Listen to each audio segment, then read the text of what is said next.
A ver, como é posible que un pequeno grupo de seguidores, totalmente derrotados, co seu líder acabado de executar públicamente, consiga poñer en marcha un movemento que cambiaría o mundo? Pois esa é a gran pregunta que imos explorar hoxe, mergullándonos nunha historia de transformación que é, cuando menos, radical. E todo comeza cun misterio, case como nunha película.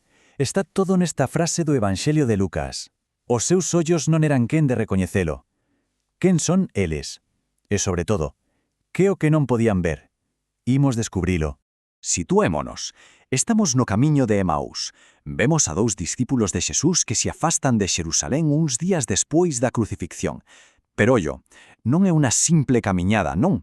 É unha fuxida en toda regla. Unha fuxida da desesperanza, porque todas as súas ilusións, todo aquilo no que crían, acaba de virse abaixo. As súas propias palabras, dínolo todo, non poderían ser máis claras. Nos agardábamos. Fixadevos nese tempo verbal, agardábamos, en pasado. A esperanza está morta.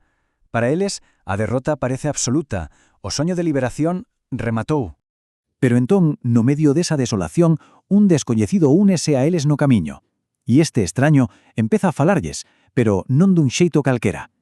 Comeza a ofrecerlles unha perspectiva totalmente nova, unha maneira de entender o que acababa de pasar que nunca se lles ocurrera. E aquí é onde a cousa se pon realmente interesante. A clave de todo este cambio, desta transformación, non está nun milagre espectacular, ni en nada visual, non. Reside en algo moito máis fondo, na reinterpretación dos seus propios textos sagrados, como moi ben sinala o comentario de Maginoel Dabu. O que fai este descoñecido é extraordinario. O que fai é conectar ese trauma tan recente, tan personal, cunha historia moitísimo máis grande, moito máis antiga. Empeza por Moisés e todos os profetas, e basicamente relé toda a historia do seu pobo á luz do que acaba de ocurrir. Amósalles que esa aparente derrota non era o final, sino unha peza clave de todo o quebracabezas. E para que vexamos como funciona isto na práctica, este exemplo é perfecto. Fixadevos nas capas de significado que se poden atopar nun mesmo texto. Temos o Salmo 16. Ao principio, era unha súplica colectiva do pobo de Israel. Co tempo, converteuse nunha oración máis persoal, de confianza fronte á morte. E finalmente, os primeiros cristiáns leron o de novo e viron nel unha profecía directa da resurrección do Mesías. É o mesmo texto, sí, pero cada nova lectura revela un significado máis profundo. ¡Increíble! Bueno, volvamos a nosa historia. Os discípulos e o descoñecido chegan á súa aldea. Invítano a cear. E aquí, nun xesto do máis cotidián, está a piques de ocorrer o momento clave, a gran revelación. A escena desenvólvese moi a modo, casi en silencio. Un xesto familiar que o vai cambiar absolutamente todo. Primeiro, colleu o pan. Despois, unas palabras coñecidas pero que, de repente, teñen un peso distinto. Pronunciou a bendición. Logo, o son do pan que se rompe, un son que agora resoa dun xeito completamente novo. Partiuno. E finalmente, o xesto de compartir, de comunión, En ese preciso instante, entón abríronselles os ollos. Recoñéceno, pero ollo, o punto crucial é que non o recoñecen pola súa cara, senón polo xesto. Nese momento, a súa forma de ver o mundo enteiro cambia para sempre. E xusto aí, el desaparece. Pero o que ven agora é o que de verdade converte unha revelación persoal nun movemento público e imparable.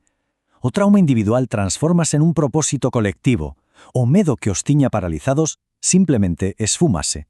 E no seu lugar aparece unha audacia que uns días antes sería impensable.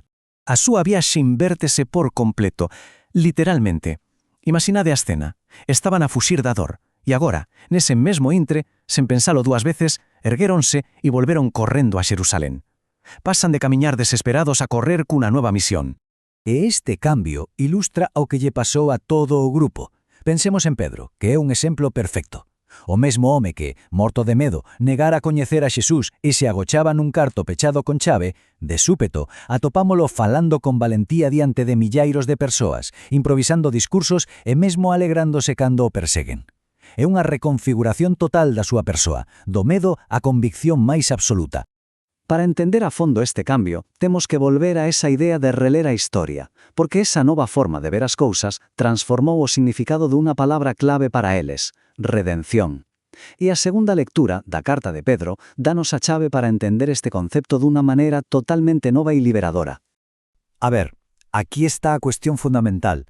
Ser redimido non era unha especie de negocio, non era pagar unha deuda a un Deus enfadado. Non, segundo a fonte, significa ser liberado dunha vida superficial, dunha existencia sen rumbo que non leva a ninguna parte. É unha liberación, non unha compra. Entón, cal é o prezo desta liberdade? O texto non pode ser máis claro. Non se consegue con cousas que se estragan, como a prata ou o ouro. É a través do precioso sangue de Cristo, un año sen defecto. Para os que escoitaban isto daquela, a imaxe era inmediata. O año da Pascua, o gran símbolo da liberación da esclavitude en Exipto. Polo tanto, non se trata dunha deuda que se paga, senón dun agasallo que trae liberdade. E este é o resultado final de toda esta viaxe. A relación co divino cambia por completo. Reinterpretar as súas propias historias non só lles deu unha esperanza renovada, senón que lles amosou un camiño totalmente novo. En lugar de vivir con medo, como se fosen escravos, agora podían camiñar con confianza como fillos. E todo isto lévanos a unha última reflexión. A historia dos discípulos de Emaús é moito máis que un simple relato antigo. Demostra como unha nova forma de ler e entender unha historia pode transformar radicalmente a desesperanza en propósito e o medo en acción. Así que a pregunta que nos queda no aire é como pode a reinterpretación dunha historia cambiar tamén o noso mundo hoxe?